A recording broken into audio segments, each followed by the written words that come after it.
bo'ladi. Ya'ni mana shu holat. Ya'ni bunda qizil yonib turibdi tramvayga, qo'shimcha seksiyasi to'g'riga harakatlanishga ruxsat beryapti.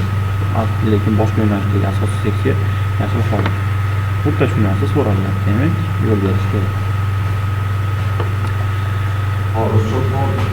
Qatnov qismi bunday yo'naltirishlar bilan yo'naltirishlar nimani bildiradi? Bu yo'naltirishlar so'ralyapti. Bu yo'naltirishlar yo'lning torayishi haqida axborot beradi. Ya'ni qatnov qismi torayapti degan. Suratdagi tasvirlangan holatda haydovchi nima qilishi lozim? Suratdagi tasvirlangan holatda faqat piyodalarni o'ziga yo'l beradi, xolos. Voy, sekin.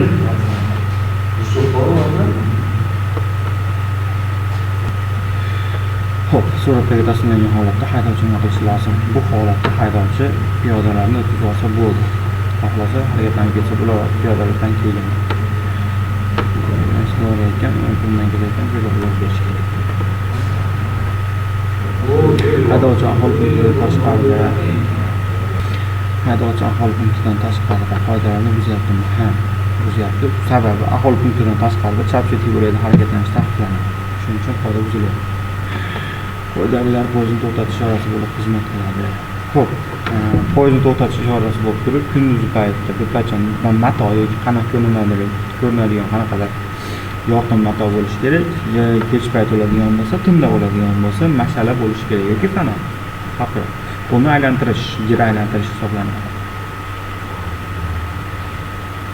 Transport vositalari ushbu taniqli belgisi bilan belgilanadi. Qachonki uni nogiron boshqarayotgan bo'lsa, qizil avtomobil haydovchisi yalta etuvchi to'qmoqchalik va maxsus tovushli ishorasi yoqilgan transport vositasi yaqinlashib kelayotganda nima qilishi lozim? Buni o'tkazib olsa bo'ladi. Ya'ni bu transport vositasi buni o'tkazib oladi, yo'l berish kerak bu uchun.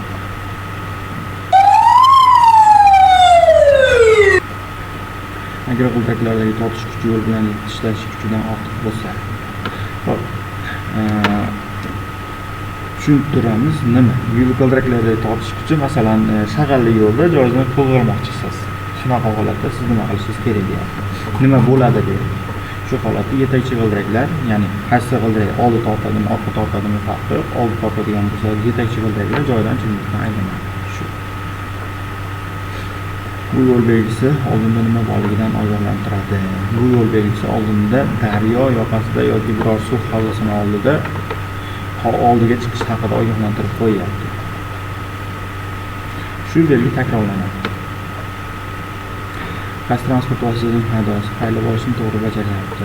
Xo'p, qizil avtomobil to'g'ri bajaryapti. Ko'k avtomobil ham agar bu holatda chap chetga bo'ladi, qaylib olishga imkoni bo'lmaydigan bo'lsa, yo'lning o'ng chetga bo'ladi, qaylib olish yo'li qo'yiladi. Demak, bu ham to'g'ri bajaryapti.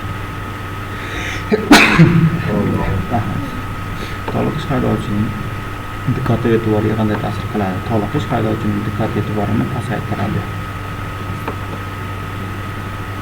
Shu belgilar aholi punktlarida xavfli yo'l qismi boshlanishidan qancha masofa oldin o'rnatiladi? Aholi hammasi ogohlantiruvchi belgilangan, demak aholi punktlarida 50-100, aholi punktlaridan tashqarida 150-100 metr masofada o'rnatiladi.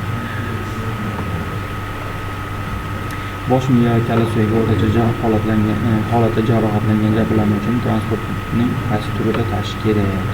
Faqat tez tibbiy yordam avtomobilida tashish mumkin xolos.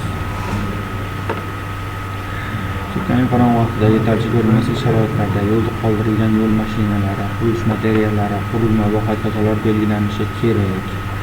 Tegishli yo'l belgilari bilan belgilanadi, yo'naltiruvchilar bilan ham belgilanadi. Demak, ikkita javob o'rgangandan keyin barchasini belgilaymiz. Yashil avtomobil haydovchisi o'ngga burilmoqchi ekan, ko'k avtomobil to'g'riga harakatlanayotganligi uchun ko'k avtomobilni o'tkazib olib turib, keyin o'ngga bo'lsa bo'laveradi. Bir yo'nalish harakatlanib bo'lgan ko'k avtomobil yo'l berish kerak. Xo'p, agar barcha transport vositalari 80 km/soat tezlik bilan harakat qilsa, haydovchilardan qaysi bir qoidalar talabini buzadi? Xo'p, 80 tezlik belgilangan bo'lsa, hech qaysi bir buzmaydi qoidani, chunki buni maksimal tezligi 100, bu yerda 80 ekan, 80 tezlik bilan harakatlansa qoida buzilmaydi. Buni maksimal tezligi 80, bunda ham qoida buzilmaydi. Buni maksimal tezligi ham 80. Demak, hech qaysi bir qoidani buzmayapti. Yo'lovchilarga haydovchi transport vositasini boshqarayotganda uni chalg'itishga ruxsat etiladimi? Yo'q, hech qachon ruxsat berilmaydi. Hop. Qaysi transport vositasining haydovchi yo'lda tezlashish tasmasi bo'lganda unga chiqish qoidasini buzadi. Agar tezlash tasmasi bo'ladigan bo'lsa, tezlash bo'lagiga chiqib turib, keyin harakat davom ettirish kerak. Demak, yashil avtomobil qoidani buzyapti. Ko'krak qafasi shikastlangan yaradorni kerakli joyga qanday eltish kerak? Ko'krak qafasi shikastlangan bo'lsa, yaralangan yoni bilan yoki yarim o'tirgan holatda tashiladi. Haydovchi to'xtash oldidan ogohlantiruvchi chora berishdan qachon majbur?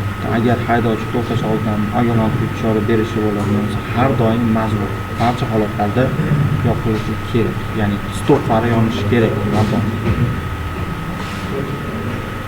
Hatto ulagishning transport vositasi orasida qanchadan ortiq bo'lmagan masofani ta'minlash kerak. Hatto ulagich bo'ladigan bo'lsa 4 metrdan ortiq bo'lmasligi kerak. Egiluvchanlik esa 4-6 metrdan bo'lishi kerak.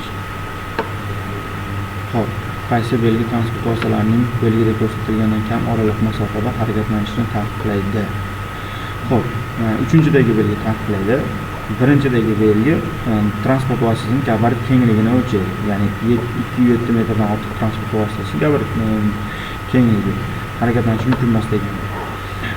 Bu transport vositasining gabarit uzunligini o'lchaydi. Ya'ni transport vositasi 10 metrdan ortiq bo'lsa, uzunligi harakatlanishi mumkin emas degan. Oraliq masofani 3-dagi belgi o'lchaydi. Ya'ni bitta transport vositasi bilan ikkinchi transport orasidagi masofa 70 metrdan ortiq bo'lishi kerak degan ma'no. Harakatlanish taqiqlanadi degani uchun shu 3 ta taqiqlovchi belgini ko'ryapmiz xolos.